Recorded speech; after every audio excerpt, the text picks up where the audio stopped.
Now, as North Korea continues on with its provocations and there's no sign of that regime giving up its nuclear ambitions, we wanted to take a listen on the various different views regarding that issue. Our defense correspondent Kim Hyunbin spoke to a Russian security expert in Vladivostok for his view on the increasingly important regional security issue. For many years now, North Korea has been relentlessly trying to perfect its nuclear program by conducting 4 nuclear tests and developing ballistic missiles that could be topped with nuclear warheads.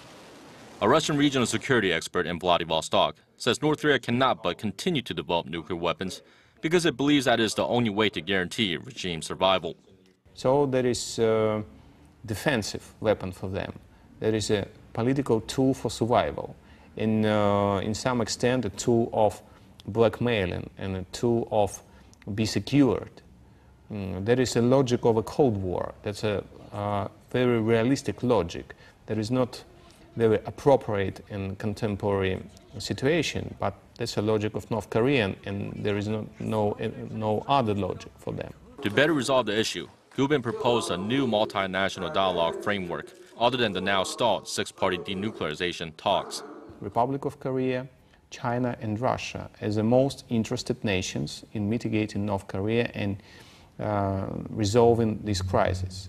You know that Seoul, Beijing and Moscow has its own channels of and ties with Pyongyang, and we can use it firstly to elaborate some decisions on interlateral format, and then to broadcast it to Pyongyang and to consult with Pyongyang.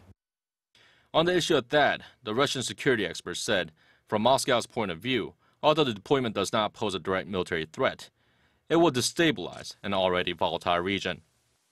There is no any threat from THAAD for Russia, but in terms of regional stability, THAAD is very provocative. Russia is an advocate to make Northeast Asia stable and calm. China is extremely sensitive to this issue because China